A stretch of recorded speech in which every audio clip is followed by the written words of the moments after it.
Contestant number 1, Annamarie Harris-Romero, 1 Phoenix Rising. 1 Phoenix Rising, Annamarie Harris-Romero.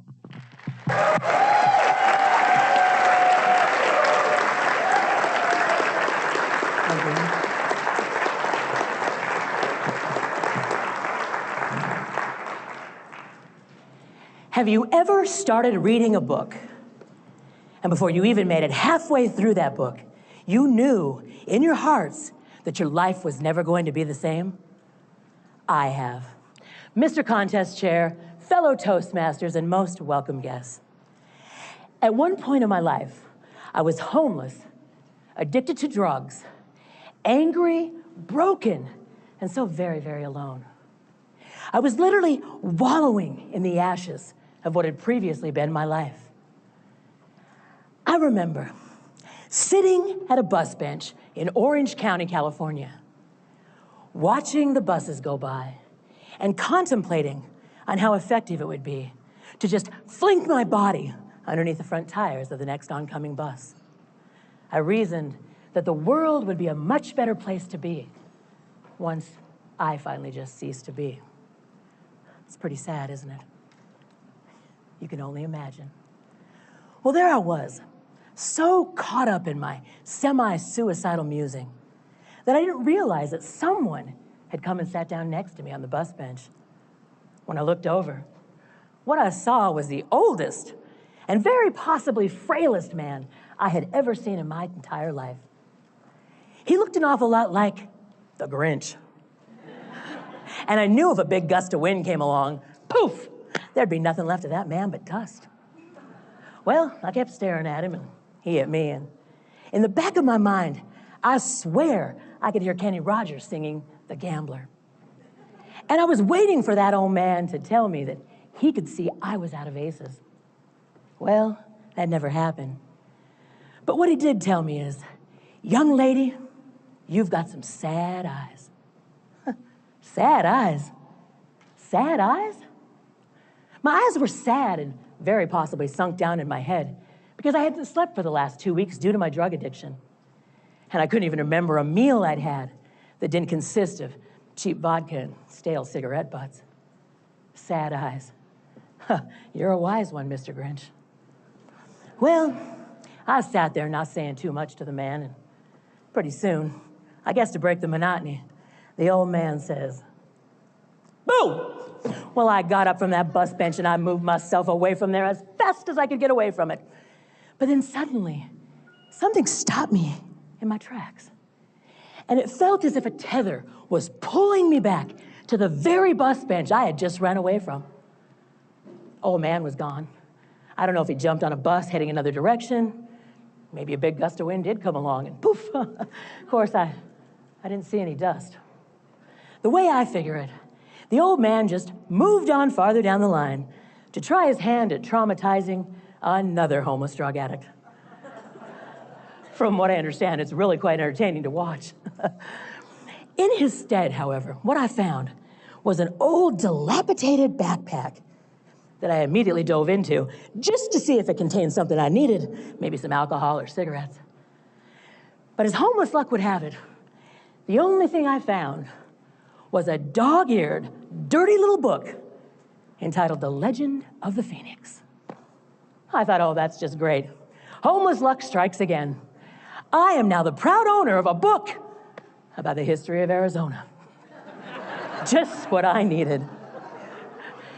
Now, I don't know how many of you are familiar with the legend of the Phoenix, but it begins with a mythical phoenix bird created in a place called paradise.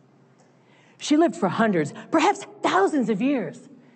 But as you can imagine, being the only one of your kind and having no one to commune with, that can get very burdensome and tiring and lonely. I understood that feeling. One day, the mythical phoenix, decides to spread her wings and take matters into her own hands. And she flies to the top of the tallest tree she could find. She built herself a nest. And do you know what she did? She began to sing, and she sang at the top of her lungs the most beautiful and hauntingly melodious song the world had ever heard to date. So much so that it caught the attention of the sun god, and as he descended from heaven on his golden chariot, the sparks flying from the back of that chariot caught the nest and eventually the phoenix aflame. Within minutes, there was nothing left of that mythical bird but ashes. The end? Oh no, the beginning. Because out of those ashes came the tiny stirrings of life as a tiny worm grew into an even more beautiful and magnificent bird that had ever existed to date. The fact is, sometimes we have to be willing to burn down the last vestiges of the life that's tethering us to mediocrity. And then we have to be willing to step out of those ashes in faith to become the new creatures we were always meant to be. You see, I believe wholeheartedly in the tale of the phoenix because I know what it did for me. Because after reading that story, I was able to get enough strength to get on a bus, come back to Arizona, go to the shelter, get help for my drug addiction, get a job, find an apartment, and now look at me. I'm on stage in a district Toastmasters competition. I think I finally made it. But the one part that I don't believe about the legend of the phoenix is that there can be only one bird alive at any given time. Because I know that I am one phoenix rising. But as I look out into all of your faces, I see the faces of many phoenix just waiting to step out of the ashes and spread your wings and fly, my friends, fly. Mr. Contest Chair.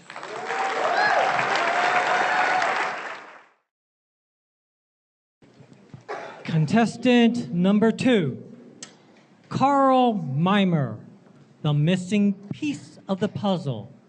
The missing piece of the puzzle, Karl Meimer.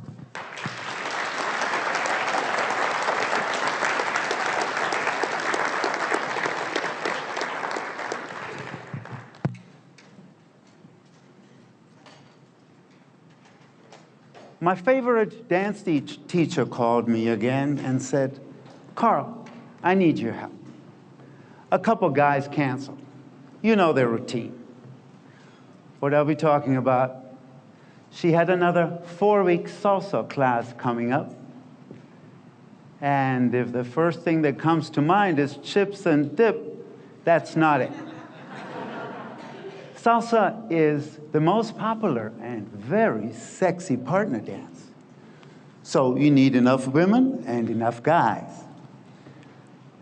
When I arrived at the dance studio, all the ladies were excited. And the guys were sitting there like scared to death. They had to hold all these women in their arms that very night. So to make them comfortable, I said hello to every guy. And in the corner, there was a guy sitting, very nerdy looking, big rim glasses, mismatched clothes, bad haircut. So I said, "Hi, my name is Karl. What's your name?" He got up, his eyes got really big, put on a big smile, and he said, I'm Cho. I felt an immediate connection with Cho. I was a big stutterer myself when I was growing up. And I just looked at him and thought, man, this guy must have guts to come to a dance lesson like that. After the lesson, I talked to him for a little bit. I wanted to find more out about him. He said he's an engineer. That explained his nerdy looks.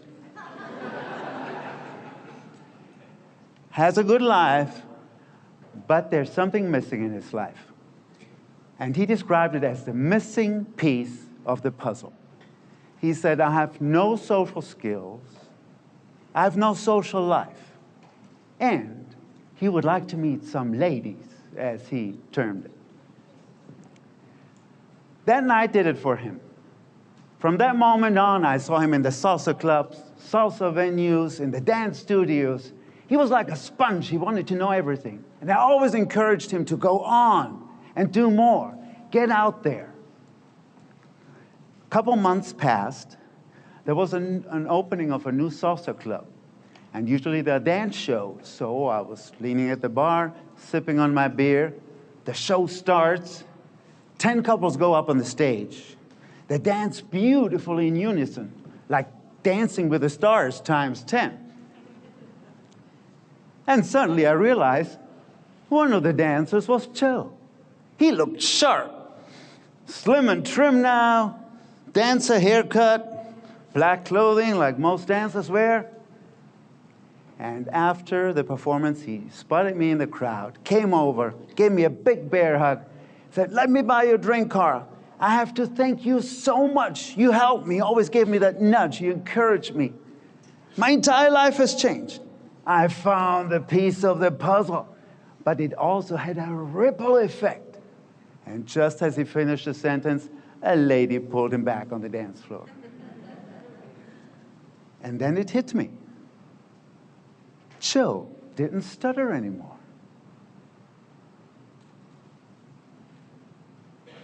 Mr. Contest Chair, fellow Toastmasters, and most welcome guests. Is there a missing piece of the puzzle in your life? A skill you want to learn? Something that really will make a difference? Think about it for a second.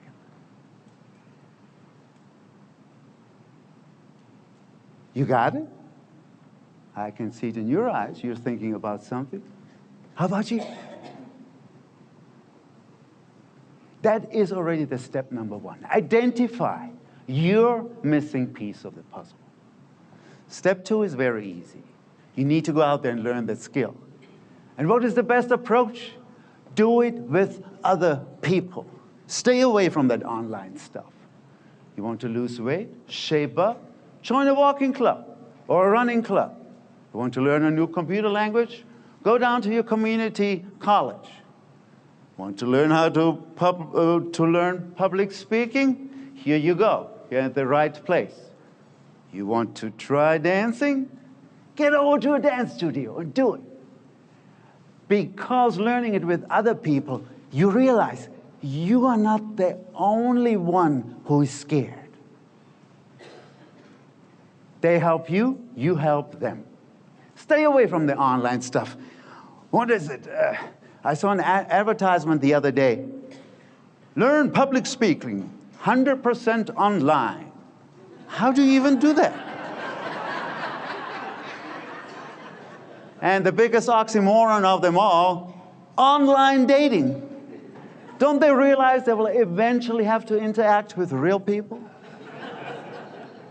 And the third and final step is have a little talk with your ego. Say, I want to live my life authentically. Show your vulnerabilities, just like Joe did.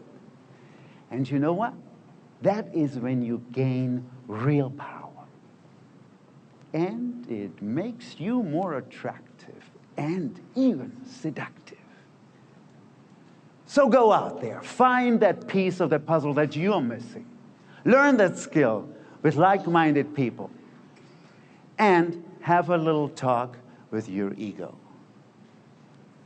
Let me close with a quote by H. Jackson Brown, Jr., the inspiring author. He said, "Opportunity only dances with those who are already on the dance floor." Mr. Chairman.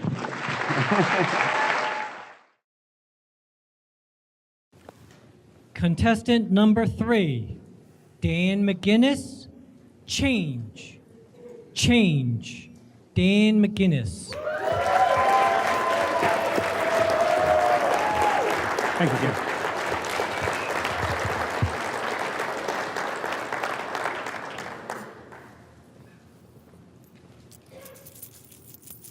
Change reminds me of my father. Thank you, Mr. Contest Chair. I'm 10 years old and in the 6th grade, and our teacher has just given us an assignment, and the classroom is completely silent. Suddenly, the classroom door blows open, and in rolls a hurricane. It's Miss Jenkins, former roller derby queen and mother of little Billy Jenkins. And she announces to the class, she's here to whoop Mr. McGinnis. Imagine how I felt. This woman is going to whip my daddy in front of me and 28 of my classmates. I'm going to have to leave town. Finally, Miss Jenkins took a breath. My father, a teacher of 40 years, came around to the front of the classroom and explained to Miss Jenkins, little Billy misbehaved multiple times. He would not tolerate misbehaving in his classroom. Therefore, he gave him a spanking, and that was that. Well, Miss Jenkins changed. She turned to Billy and said, I'll take care of you when you get home from school this afternoon. And she blew out the door. That was my dad. He always faced change head on and never lost sight of what was important to him, the people he cared about, the students he taught. 6 years later, I'm 16 years old and in high school. And I'm on my way home for lunch. And I thought I saw my Aunt Hazel standing out in the middle of the street in front of our house. But that didn't make sense because they lived miles away and they only came to visit a couple times a year on the weekend. But as I got closer, I realized it was Aunt Hazel. And she just looked at me when I got up to her and motioned for me to go inside the house. Well, when I went inside, there were friends and neighbors and relatives galore. And I'm thinking, this must be a surprise party for me. And then they became silent.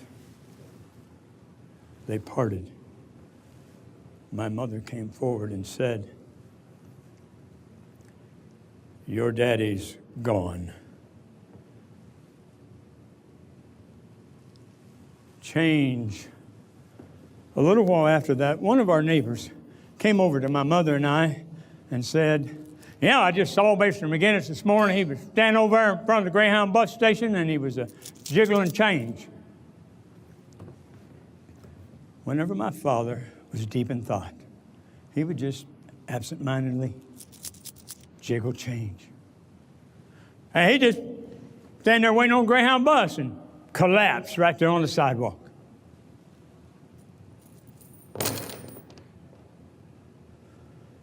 A couple of days later, my mother and I are on our way to the funeral home. I'm not looking forward to this. Small town, population 2,000. And when we got there, it looked like the whole town had turned out. There was a crowd of people out in front. We worked our way inside, and even more people inside. I was looking for the funeral director to find out where my father's service would be. And he explained to me that we would be down the hall in the biggest room in the building on the right. When I walked into that room with my mother, I experienced change. I realized this wasn't going to be a funeral, but a celebration of life. There were flowers from the floor to the ceiling on all four walls, all the way up to both ends of the casket.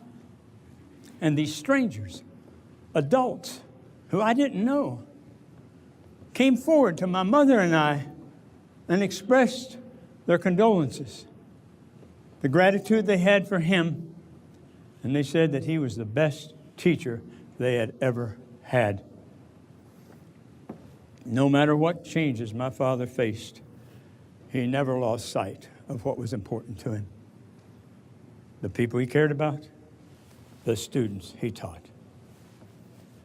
2 years later, I'm standing on the deck of a warship, and I can see Point Loma fading out of sight in the distance. And the ship is completely silent. Suddenly, the classroom door blows open. I realized we were going to war. Vietnam. Imagine 18 years old and going to Vietnam. And when we got there, we were placed into the combat zone. And we knew, based on our faith our training, we had to face change head on in order to survive. And it didn't matter if it was 2 o'clock in the morning or 2 o'clock in the afternoon. Whenever we went to general quarters, I was in Radio Central with 4 of the radiomen. And when those 6-inch guns on that ship would fire, the ship would shudder. You'd almost fall off your chair. But we knew we had no choice but to face change head on in order to survive. As a result, 6 months later, a better change. We could see Point Loma in the distance. Most of us came home. Most of us. From that experience and the example my father set for me, I learned something very important. Your relationship with change will dictate the quality of your life. You can complain about change. You can hide from change. You can even run from change like little Billy Jenkins running from his mama that afternoon. But when you face change head on, with everything you have, you're putting yourself in position to have your very best life. So always remember, your relationship with change will dictate the quality of your life. It's that simple. And it's your choice. It's all about your relationship with change.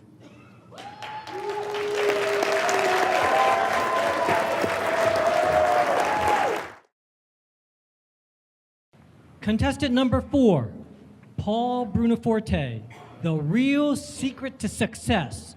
The real secret to success, Paul Brunoforte.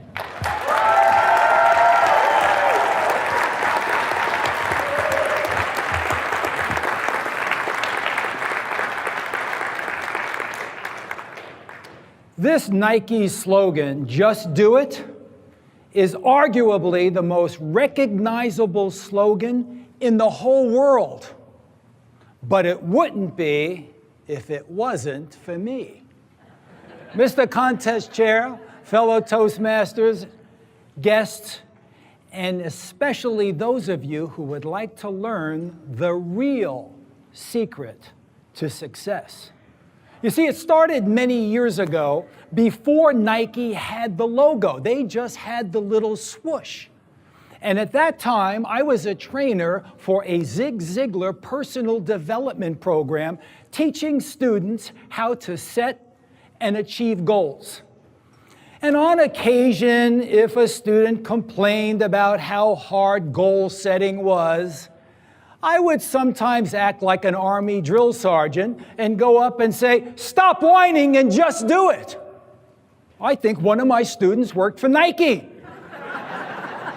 Right after that, there's my slogan, and Nike was making $1 gazillion off of my slogan. I thought about suing them, but, they just did it, and I didn't.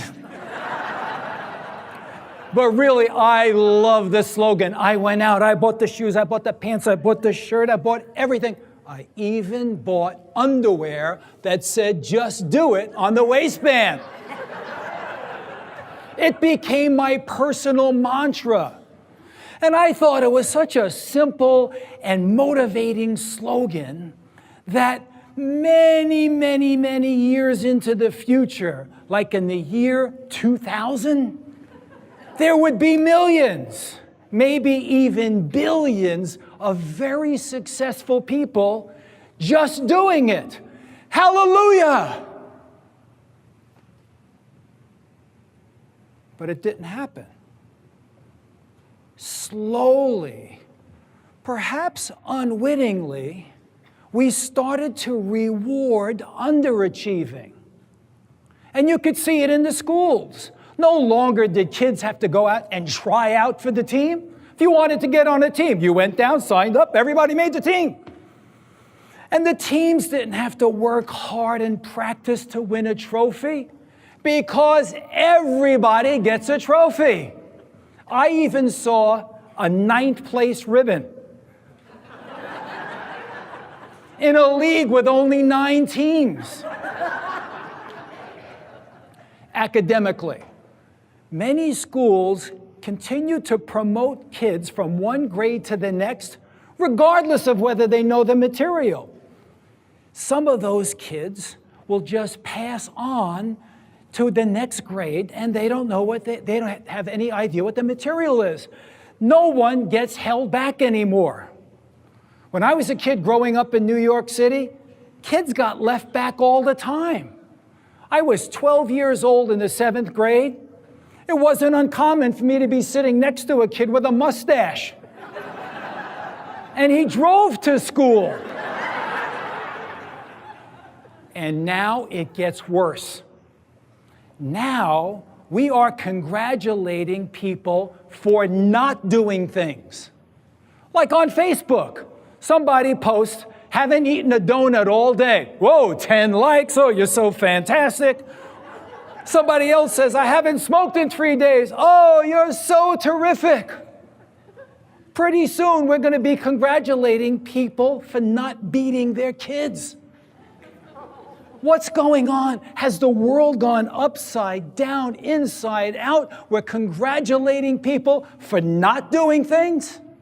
And then, like a lightning bolt, it hit me.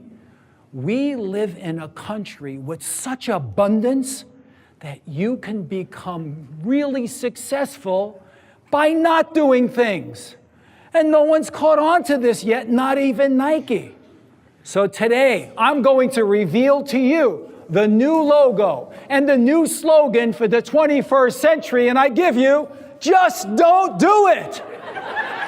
That's right, just don't do it. You can become wildly successful by not doing things. And I know what you're thinking, Paul, this is exactly what I've been looking for. Now you want to know, what are some of the things I should just don't do? Well, I made an extensive list on the back of my shirt. This way people can keep me accountable. But for example, for health, just don't drink sugary drinks. Just don't eat when you're not hungry. And just don't get drunk too often. For wealth, just don't buy things that you don't need. And just don't spend more than you earn. And for relationships, just don't ignore the people you love. And just don't complain. Now, here's the secret to success that I promised you. If you can just not do these things for, say, 30 days, you are going to feel so good about yourself, you're actually going to want to go out and do those important things in life, like set and accomplish goals. Studies have shown the reason that people don't set goals is because they have low self-esteem and they don't feel that they deserve it. By not doing things, you're going to feel great. You see, ladies and gentlemen, we all have success engines inside of us. We need the self-esteem as the fuel. Now, I know what you're thinking, Paul. I love this program. What do I have to do to get started? That's the beauty of my program. It's about not doing things.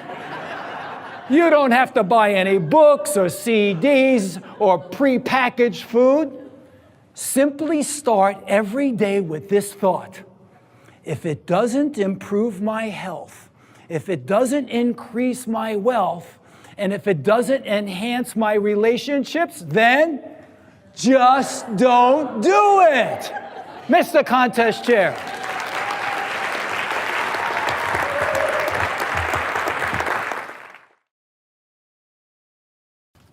Contestant number 5, Tracy Wang. Face your fear. Face your fear, Tracy Wang.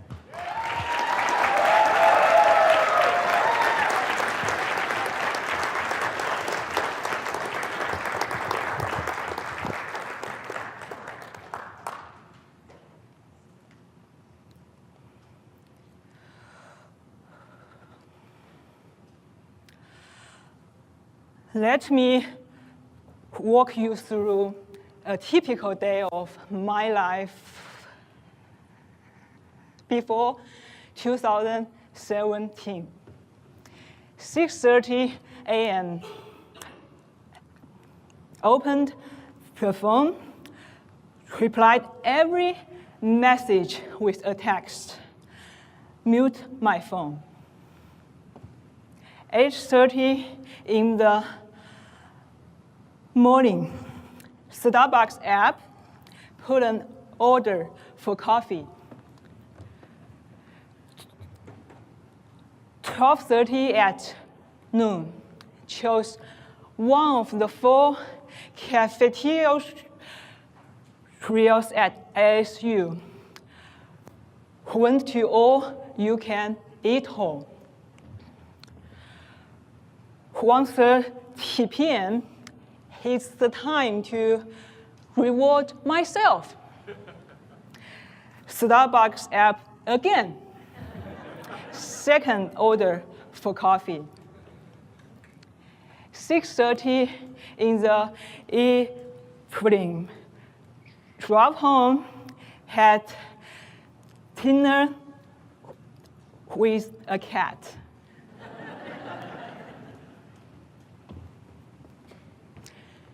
Do you sense anything weird in the daily routine? Yes, thanks to the technology and intelligence of a cat, I don't have to speak for a whole day.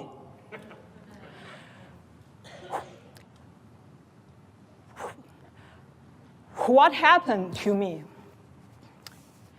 As a person who grew up with a severe stuttering issue, speaking used to be the most feared scenario for me. I was sophisticated at avoiding speaking situation.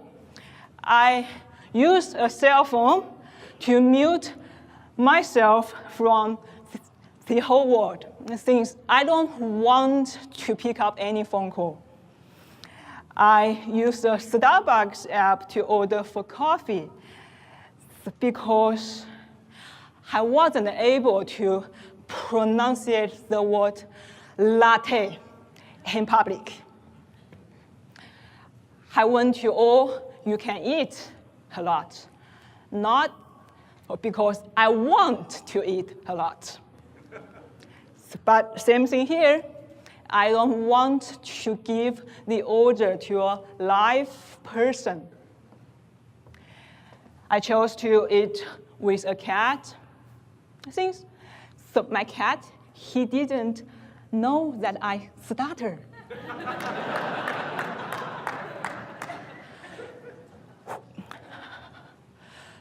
What happened at the year of 2017? I was crippled by failures. At that time, I was a 5th-year PhD student from ASU.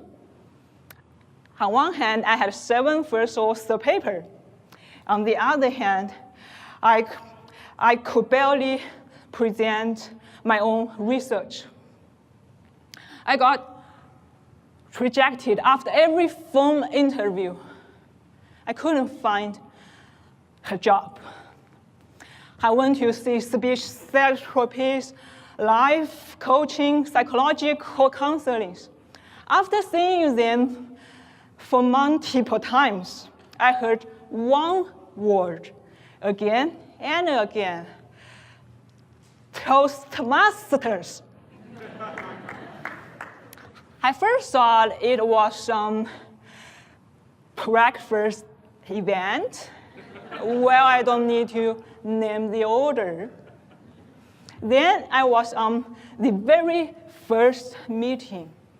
I was late intentionally so I could skip the guest introduction part.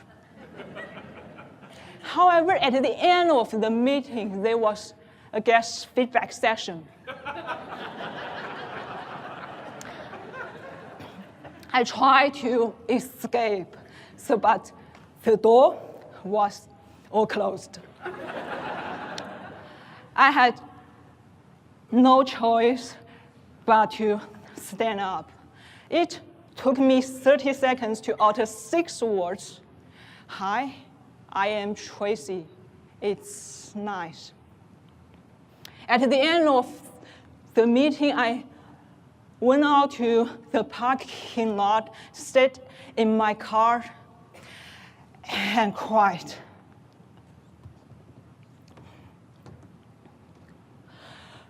Well, here I am. So today, I'm not standing here to advertise my stuttering in order to win the contest. I'm here to face my fear.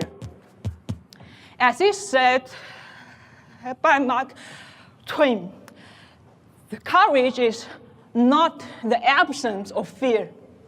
It is rising up to the face of fear. Fellow Toastmasters and friends, I urge you to face your fear. Be the person the future you will be proud of. If I, Tracy Wang, can do it, what is stopping you?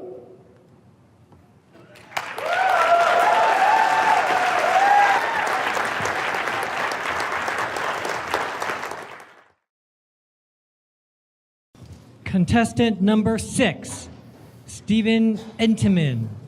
I choose to dance. I choose to dance, Stephen Enteman.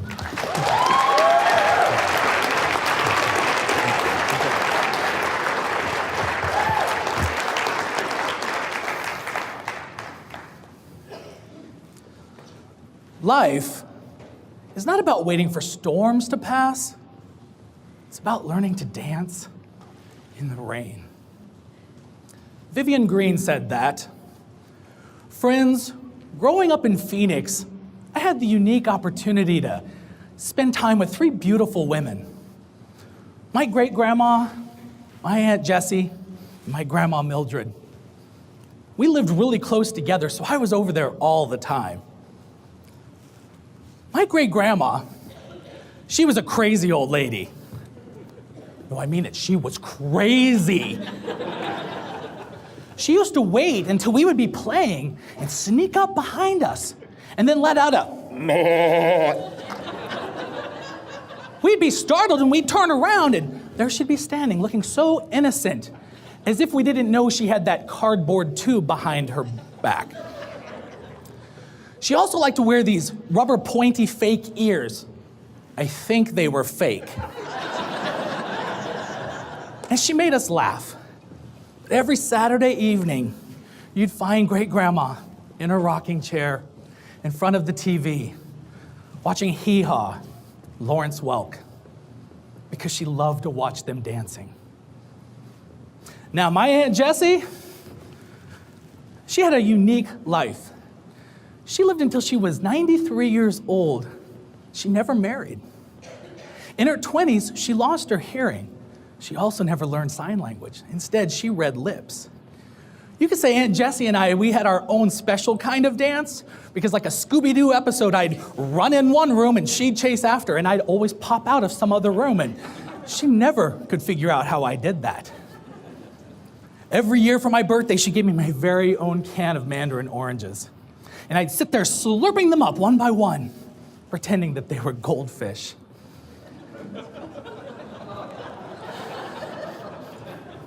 From time to time, though, Jessie would stop me and she'd say, "Stephen, thank you for slowing down and always looking at me when you speak so I can understand you." Maybe the actual only time that I ever slowed down. But Grandma Mildred, she was my favorite. Now, Grandma was a Depression-era hoarder. Now, that sounds terrible, doesn't it? But to a little boy who loved to chase grasshoppers, fly kites, she had every jar, every plastic bag, string, rubber band that you could imagine. It's my playground. Grandma might also be the one responsible for my sweet tooth. She seemed to always have a nutty bar ready for me. But Grandma was widowed way before I was born, but we would talk for hours.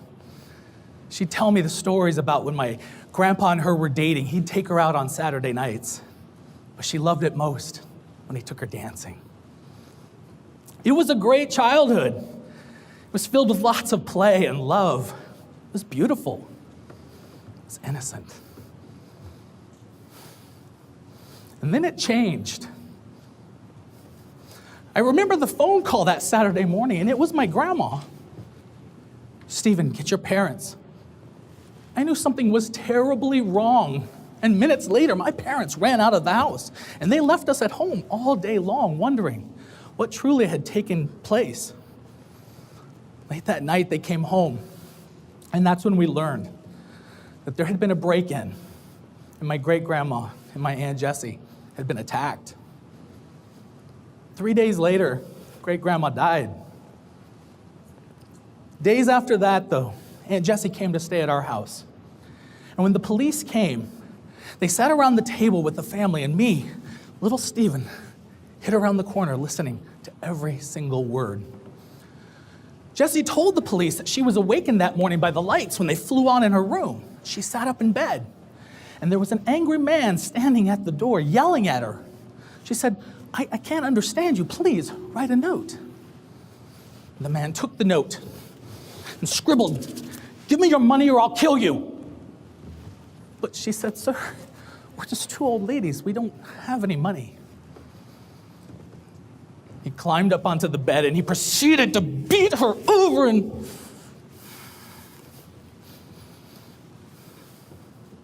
life went on.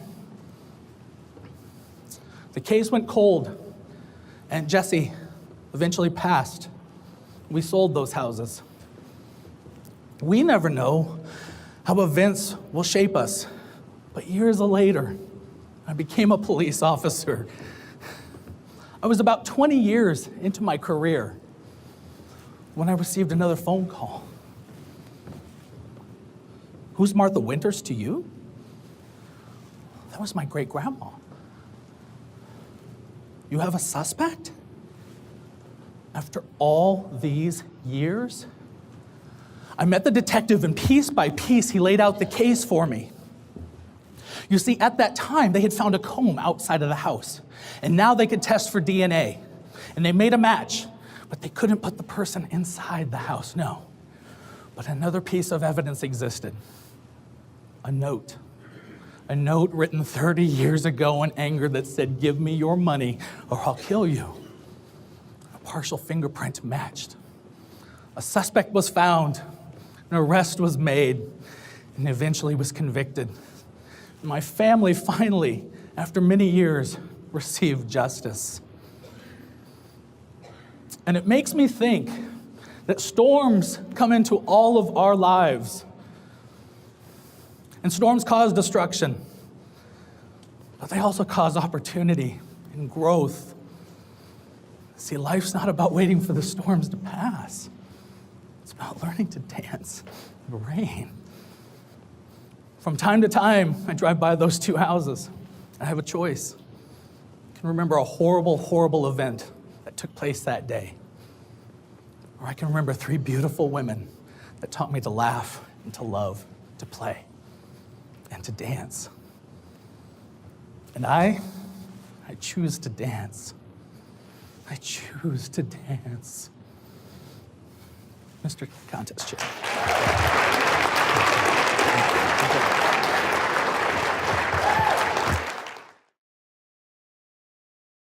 Contestant number 7, Michael Desiderio, add some color to your life. Add some color to your life, Michael Desiderio.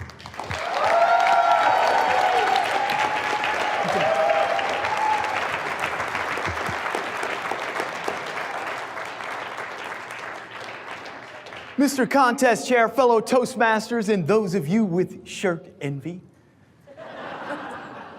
As I walked into a business function of 350 people, all dressed in conservative business attire, and then there was me. As you might suspect, I stood out just a tad. But that was my goal because that business function was the opening event for a conference that the association I lead staged every year. And my goal was to inject some positive energy and some fun into that event. Based on the comments I received, I think I was successful. They range from the somewhat subtle, "Oh my, that's quite a colorful shirt," to the somewhat sarcastic, "Hey, where do you keep the battery pack?" to the NSFT, "not safe for Toastmasters" comments.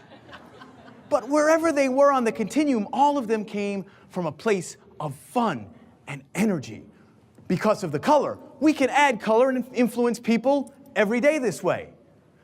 But this shirt did something else. It allowed me to very easily connect with the 150 first-timers who were there. I walked over, they grinned, and it was an easy way to connect. But obviously, adding some color to your life is not just about the attire. About 2 months after that business function, it was the Christmas season. I love the Christmas season. It's full of joy and certainly lots of color. And I was having lunch with a friend of mine, and he said, "Michael, it is great that you see joy and color this time of year." He said, "I see none of it. For me, this is the most painful, dark time of year. Because all I can think about are the people who are gone." All of us will experience pain and loss, and we may go to a dark place. Unfortunately, some of us get stuck there. And the longer we're stuck, the darker it gets. The darker it gets, the harder it is to see the color in life long term. Anthony Robbins says it this way. He says, "Pain is part of life. Suffering is a choice." Pain is part of life. Suffering is a choice. I wonder if that suffering comes from getting stuck in that dark place and no longer being able to see the color. We need to be able to take those painful moments, those moments of loss, and reframe them so we can see the color. Let me give you an example. During that same Christmas season, one evening I was sitting on the sofa with my son, Michael J., watching Rudolph the Red-Nosed Reindeer. For me, the 4,000th time. And it was coming to the part where the little reindeer, her name is Clarice, she's trying to console Rudolph. And she's singing, "There's always tomorrow for dreams to come true." I don't know what it was about that song, about that moment. But suddenly I was filled with deep sadness, thinking about my mom, who had passed away earlier that year. I started to feel tears in my eyes. I thought, I have to change the channel. I reach for the remote, and I see Michael J. enthralled watching this show. I take my hand off the remote. Suddenly, I'm back in New York, sitting on the sofa with my mom, watching Rudolph the Red-Nosed Reindeer, the way we did every year when I was a kid. I miss my mom. It hurts knowing she's gone. But my heart overflows with warmth knowing she was once here. She left me with so many colorful memories, which I cherish. And she did something else while she was here. I think she's responsible for this crazy color stuff. My mom lived in New York. It's cold in the winter. My mom didn't drive. She walked everywhere. She would buy these winter caps, but hers weren't normal. They had colors. They had fluffy feathers. They had antennas. I would say, "Mom, what are you doing?" She'd say, "Michael, they make me feel good. And you should see the look on the faces of the neighbors." Your laughter tells me that my mom's still adding color even today. We can do this. We can do it by the attire we wear. We can do it by reframing those painful moments so that we can see the color long term. And we can do something else. We can add color to our lives and the lives of others through the words we use, through the way we interact with people, treating people with dignity and respect, whether they're driving a new car or standing on a street corner. We may be the only injection of color they have in their life this day, the next week, maybe ever. There seems to be a lot of darkness in the world today. And I'm not suggesting we shouldn't try and solve the problems of the world, but somehow we've lost sight of the fact that the world is filled with color, vibrant color. And we can be part of that color and inject it into the world. Let me take you back an hour before that opening reception, and I was putting this shirt on for the first time in my hotel room. I looked over at Michael J. I said, Michael J., what do you think of this shirt? He said, Dad, that shirt has all the colors of the rainbow. And then his grin got even bigger. He said, actually, it has even more colors than the rainbow. When you project out color, it radiates back to you and those around you with even more brilliance, just like Michael J's smile. We may, as Toastmasters sitting in Arizona, maybe we can't change the world, but we can impact the people in our perimeter. When you leave here, embrace the fact that there is darkness in the world, but go after, with zest and zeal, the fact that there is much color for us to embrace. When you leave here, add some color to your life. Mr. Contest Chair.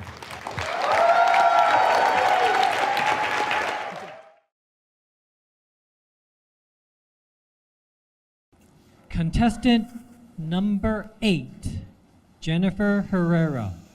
Why do people do that? Why do people do that? Jennifer Herrera. Thank you.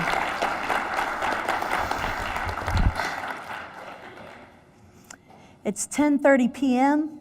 We've been sitting all day in a long conference with 10,000 people. And now we're headed to the parking lot of all places. We're in Chicago, Illinois. 10,000 people walking out to the parking lot. Not to go home. No, we walk out to 58 lanes of red hot, fiery coals in lanes. It's a fire walk. And lo and behold, I look over, and who do I see? Tony Robbins himself. And he's not only standing before a line of fire, but he's got Oprah Winfrey with him. And I'm walking to my lane, watching him lead Oprah over hot flaming coals of fire. Why do people do that? Mr. Contest Chair, fellow Toastmasters, and honored guests. Have you ever had a moment where you've really been shooting for this goal? You have the right target. It is a well-written goal. You're ready to just do it. You have done some things, but you still don't have the result. You have the right people. The market says it's the right time, but it's just not working out. You got a marginal return, and you're frustrated.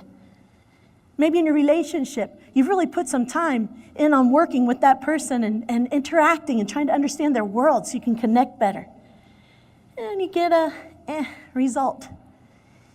Could be your finances, your personal finances. You finally paid off your debt, but you're still like paying off new debt. It just keeps multiplying when you're not looking. These are times when you're kind of stuck. And sometimes shaking it up a little with your mindset can be a big difference. So doing the fire walk, I've done it, yes, twice. You walk out to the hot, flaming coals of fire, and it's about 6 to 8 foot long. You're thinking, why am I doing this? You have no shoes on. You had to leave them inside where you were sitting. And you're walking towards the line, and there's a coach next to the fire walk lane. And when you get up there, they say, do you have your breakthrough ready?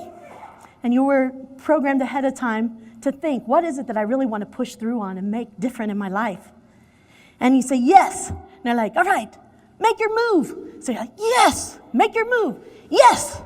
And then they say, cool green moss, cool green moss. They walk beside you, and you look up and to the right, and you say, cool green moss, cool green moss, cool green moss. And before you know it, you're at the end of the lane. And then they throw water on your feet, and everybody parties and says, yay, good job, you did it. And you're thinking, I can't believe I just walked on hot coals. I wonder if I'm burned. Nope. So both times for me, I did not get burned. That is not always the case, I understand. Now, what in the world do you think you get from that?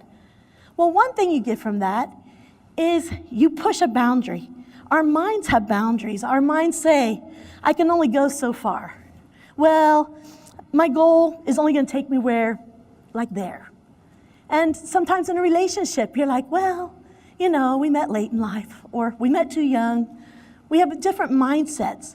And sometimes a kinesthetic, physical action of just facing fear in general can shake it up for you and bring a different result. And from hot red coals, what I learned was, once you start, don't stop, because you're not going to stop and say, should I do this? No, it's hot. You're moving. Are you going to look back and go, well, no, you don't look back. So you put your hand to the plow and you finish the row. You get it done. That's one of many different connections people can make doing these kind of interesting challenges. Another challenge that I have had a chance to do was when I was younger, just kind of bored, to be honest, not sure what to do next. I already had my career started. It was going okay. I was newly married. It was good.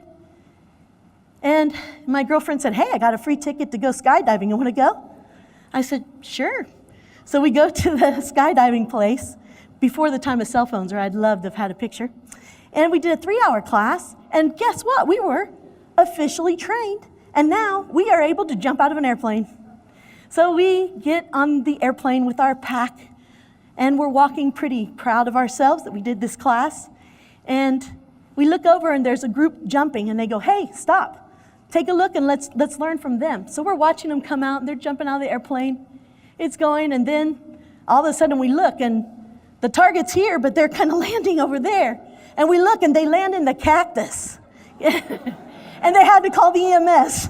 And our instructor said, okay, let's just get on the plane. So we get on the plane, we get up there. My girlfriend goes first, because she's the one that got us into this mess. She gets on the plane.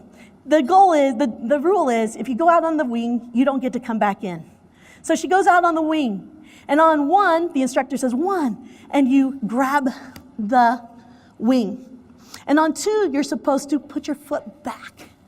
On 3, you're supposed to do a swan dive, stomach down, 2, till you remember to pull the hatch or the emergency thing pulls for you. And that's how you skydive.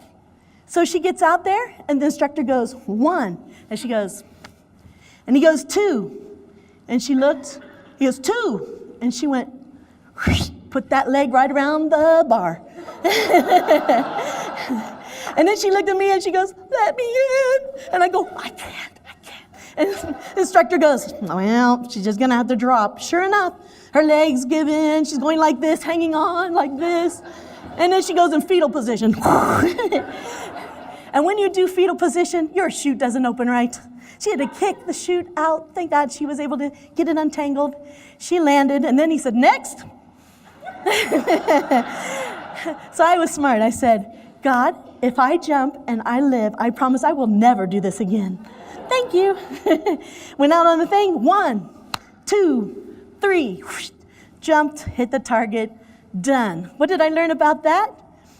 I learned sometimes you have to make a decision and you need to just follow through. Second guessing it gets you fetal position and weak knees. That's many, many opportunities in this world to challenge ourselves. And that challenge grows you. That's why people do it. Mr. Toastmaster. Thank you.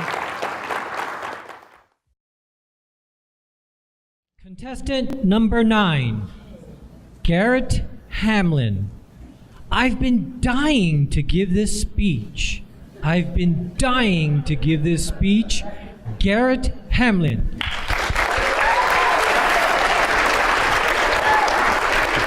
Thank you. Thank you.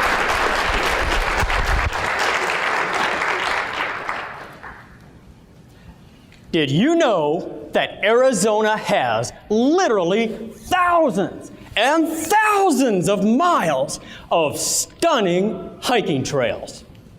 If you can make time on your calendar, you won't regret it. If you can't make time, well now, what's stopping you? Mr. Contest Chair, thank you. Friends, Toastmasters. One day last May, I went out for a run on one of my favorite hiking trails. This run started out great, but then I felt something change in my body. When I got home, my muscles were twitching all over from my nose to my toes, and it hasn't stopped to this day. It feels like an electrical storm continually running through my body. I went over to the VA hospital to get this taken care of. They ran a smorgasbord of tests. They did a brain MRI. There was nothing there. No, what I mean is they were totally bamboozled. Fortunately, about 5 months ago, I saw a civilian neurologist. This highly qualified doctor methodically asked questions, tested my feet and my hands, and he boink, checked my reflexes. But then suddenly he got very serious, quiet, as he carefully double-checked all his work. Finally, he sat down, looked me right in the eyes, and said, "I'm not going to sugarcoat this. You have ALS, Lou Gehrig's disease." "Doc," I asked, "what does that mean?" ALS is a progressive terminal disease. It's killing the nerves that control your muscles, and soon you will be unable to walk. Then you'll be unable to speak, until finally you will be unable to breathe. He continued, "You only have about 3 years to live. There is no cure. I'm sorry."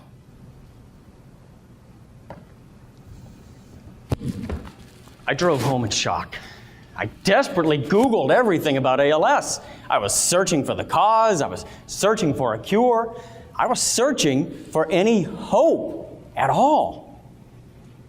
But what I learned is that by the time these twitchy symptoms first appeared, the disease is already deep in the motor neurons, and there's simply no stopping its progress. According to the ALS Association website, this mysterious disease strikes us military veterans at twice the rate of civilians.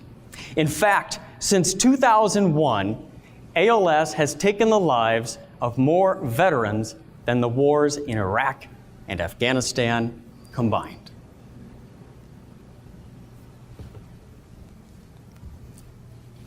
Now, I've come to grips with reality. I've adjusted my mindset accordingly. And I've set my mind on 3 priorities: faith, family, and friends. Faith. Let me tell you, knowing that you're dying is a great way to grow your faith. I've been praying more frequently and fervently than ever. Plus, I have an entire team of people praying persistently for me, because only a miracle from God can save me. Family. I had to tell my precious girlfriend Susan the bad news. You know what she did? She promised to stand by me to the end. She is one courageous woman. Oh, and I'm no fool. I put a ring on it. We're getting married next Saturday. Thank you. We're excited. Friends. Mr. Contest Chair, really, I'm a bit of an introvert, so I love Toastmasters. That's why I just came back and rejoined my old club. And it is so good to be back, even if it can only be for a short time. Faith family, and friends. Now, that's what matters most to me. Oh, and as for my old to-do list and the burden of these tasks I never got around to, there's not room in my short life for these burdens anymore. I was tasked out to finish my master's degree, to remodel the bathroom, to empty my email inbox.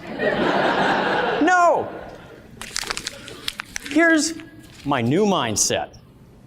Instead of hoping to get around to it someday, if a task is truly worthwhile, then I put it on the calendar. And if it isn't, I simply throw it away without feeling guilty. You see, I have the ultimate short-timer's attitude because life is short. Hey, can we talk about your mindset for a moment? Is your to-do list making you feel burdened and guilty? Are you missing out on what matters most? Well, what if the doctor looked you in the eyes and said, your days are numbered? If that happened, what would you suddenly make room for on your calendar? What burdens would you finally feel free to just throw away? What new choices would you make in your life? Let's face it, people, we are all dying, whether we know our expiration date yet or not. But come on, are you truly living like you're dying? Friends, my prayer for you is that you will choose to live like you're dying before the doctor looks you in the eyes. We know that dying is inevitable. And we know that living, truly living, is just a mindset.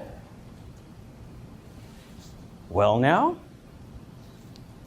what's stopping you? Mr. Contest Chair.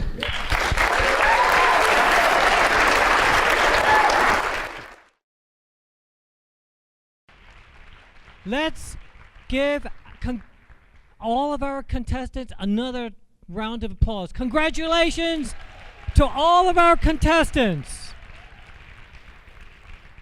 While the ballots are being counted, let's meet our contestants.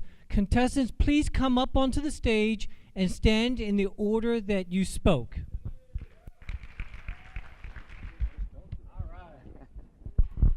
Wow. Us. Let's get to know you a little better. Annamarie, please tell everyone which club you're representing, how long you've been in Toastmasters, and what brought you into Toastmasters. Well, I represent Signal Peak in Casa Grande, Arizona. Yeah. I've been in Toastmasters just a little over 1 year, and I actually started in a prison group. So I'm very pleased to be here because I believe that change is the biggest thing in life. And if we can take time to step out of our comfort zone, we can rock this. Very good, thank you. You talked about, you started off in a prison group. Can you tell the audience what your experience, what is the difference between a Toastmasters club in a prison group environment rather and compared to a normal, I guess, public open club? Well, first of all, I would say you have a captive audience.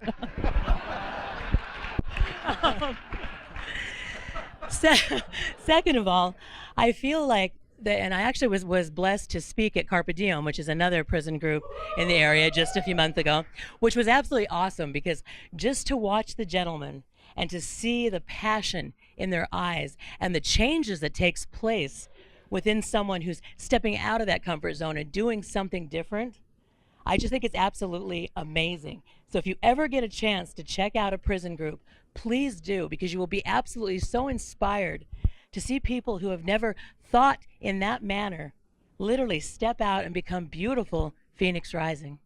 Thank you. Please pass the microphone over. Okay, thank you. I'd like to give you a certificate of participation. Oh, now, don't stand too far back, everybody. Step forward.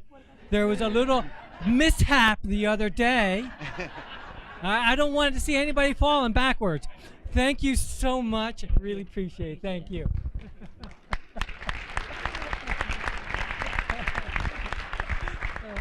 For those who don't know what happened, Mr. Superman fell backwards. Yes. Karl, please tell everyone what club you're representing, how long you've been in Toastmasters, and what is your favorite moment in Toastmasters?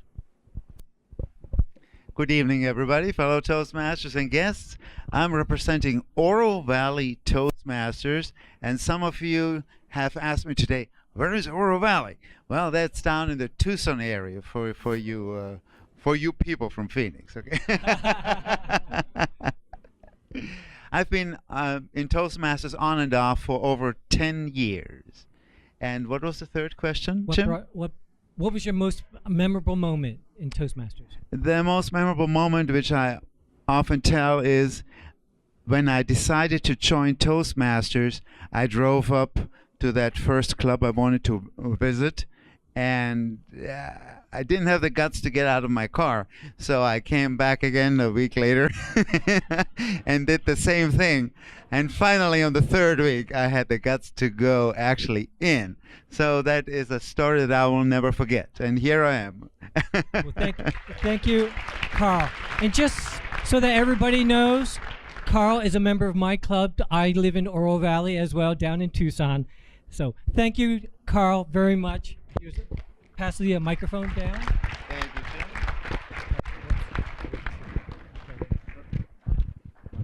Okay. Thank you. Okay. Dan, what club are you representing? How long have you been in Toastmasters?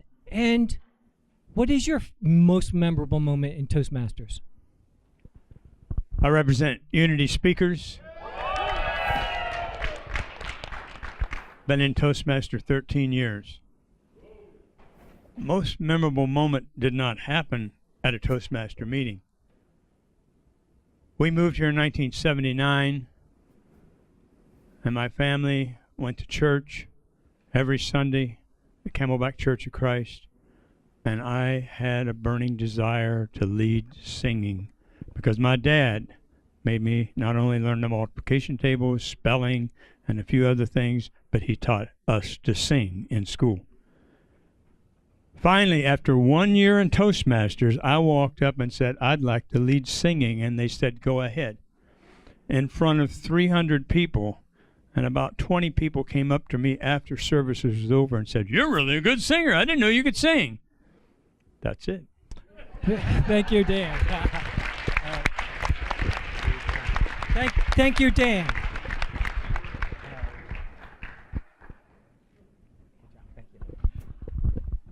Next, Paul. What club are you representing? I'm representing Ahwatukee Toastmasters. I see a bunch back there. Ahwatukee.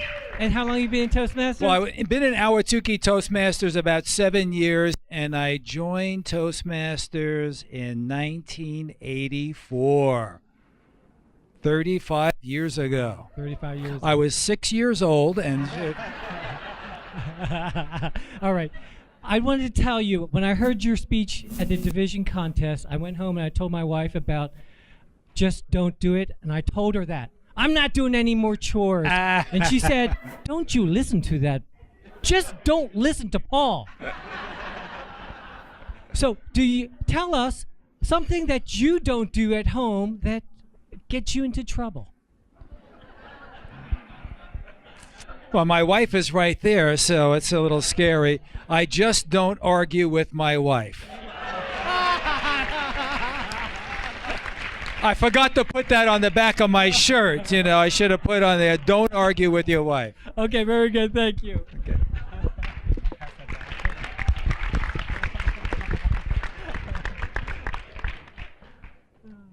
And everybody gets a certificate. Yeah, everybody. Oh, boy. Tracy, what club are you representing? how long you've been in Toastmasters, and can you tell us what you most enjoy about Toastmasters? Sure. So now I'm representing for New Vision, and I'm also a member of 3 clubs. One is Unity Speaker, and the other is New Vision. The third is Speak Easy. And as I said in the speech, I joined the Toastmasters at 2017, and so my first club is Twilight. I always found it so hard to say it, so I decided to say it. All right. And things I love about the Toastmaster the most, first I'll say food. Yes, especially for open house, you can enjoy free food. All right, thank you. Thank you. Good job.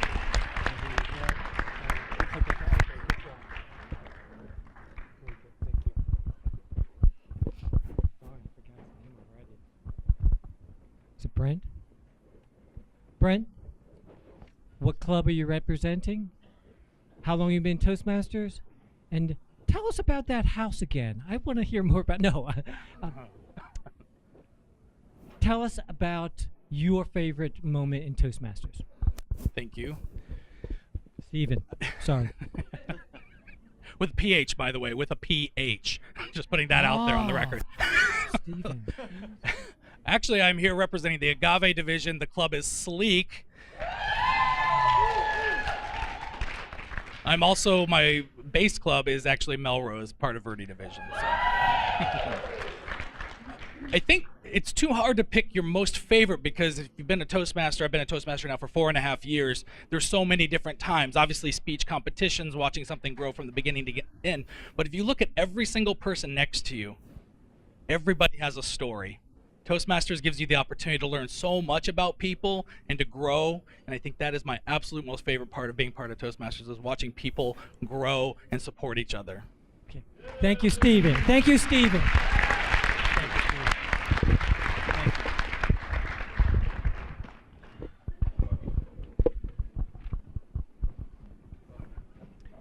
Michael, what club are you representing? How long have you been Toastmasters? And what do you want to leave as a legacy for anyone, whether it's in Toastmasters or someone else? Thanks for the easy question. So, I'm representing Epicurean Toastmasters in Tonto Division. Also a member of Dobson Ranch Toastmasters. Been a Toastmaster for 17 years. And as far as leaving a legacy, I've got an amazing wife with a 9-year-old son sitting next to her. If nothing good ever happens in my life again, and I'm counting on good stuff happening tomorrow, it's right there. I mean, the children, whether you're a grandparent, an aunt, an uncle, someone that is in junior achievement, it's the kids of the world that my goal anyway is to influence, because I talked about it tonight. There is a lot of darkness, but I want my son and the young people of the world to know there's also so much color. And I'm trying to inject that into my son's life and any small person that I cross paths with. So that's the plan. Thank you, Michael.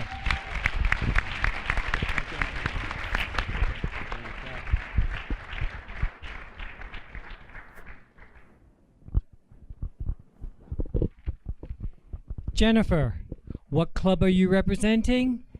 How long have you been in Toastmasters? And tell us, I know you deal with children. Tell us about some of your experiences with children. Oh boy. Well, I am representing Leaders First in Tucson, Arizona. And I'm a member of 3 other clubs too. And I am 25 years I've been a Toastmaster. Yeah, I was just a kid. No, I wasn't. That's what's so scary. And let's see, you said tell something about kids. So, I mean, kids, yeah, they're our future. And I think that one of the biggest things is that I enjoy challenging them. I don't like the status quo. I don't like the just don't do it. I like the do it. And I am on board with a lot of you guys up here. So that's really, I think that's probably my central mission in life is to impact kids. And what we do with our particular community of poor charter schools is we have a lot of poverty. And so that particular community, we're breaking the cycle of generational poverty by opening an opportunity for them to go to college. I'm not saying everybody needs to go to college, but it is one way that you can change it up. And it's hard to get in, and the challenge is just fun. Well, it's fun for me. I don't know if they love it so much. But we have 100% of our kids get accepted to college, our graduates, every year. It's been 12 years of that, where they all get accepted. And it's very possible, but we just have to challenge them all the time. And so, of course, I have my little Tony Robbins friends come over, and we have them jump in a big tank of ice cold water. I about got pneumonia the last time because, of course, they always make me jump in. But it's one of the biggest delights of my life is to see them face their fears and take steps forward. And now we're starting to get graduates from 4-year universities and seeing their lives start to turn around. Now we have even children, their children are in our schools. It's just fun. That's what I live for. That's my mission. Thank you so much. Thank you.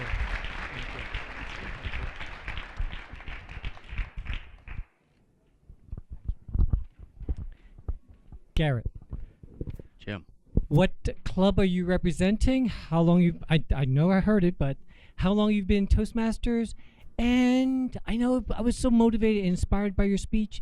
Can you add some more advice for us? How about that? Well, of course. I am really blessed to be a member of the 6:30 in the morning club in Prescott, Arizona. Fantastic club. Yeah. I was a member for about 3 years, back in 2011 or so. And then I left. Life got busy. Came back in January of this year and wrote this icebreaker speech just to tell people why I came back. So I liked your earlier question, most memorable moment in Toastmasters, better. So I'm going to answer that. Very good. For me, good grief, I've been back 5 months and now giving this icebreaker speech at the district conference, district contest. That's pretty memorable. Way to top that one. Okay. Well, thank you very much, Garrett. Thank you. Thank you.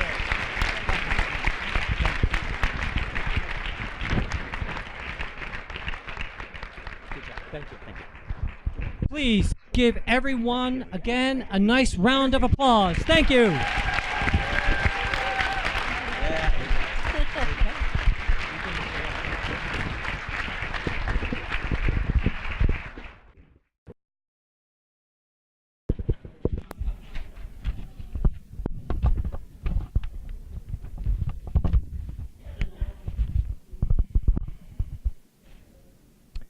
Drum roll. Third place, Annamarie Harris-Romero. Third place.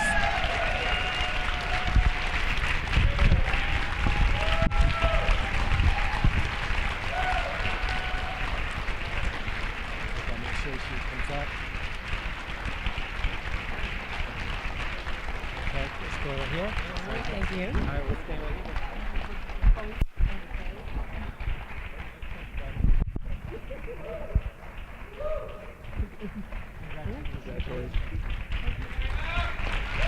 Congratulations!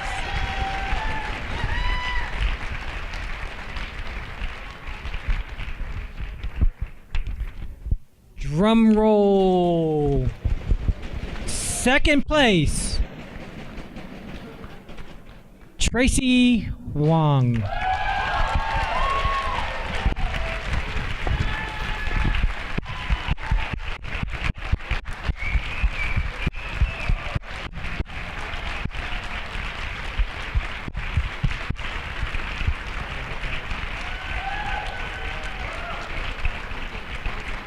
Good. Right in the middle. In the middle.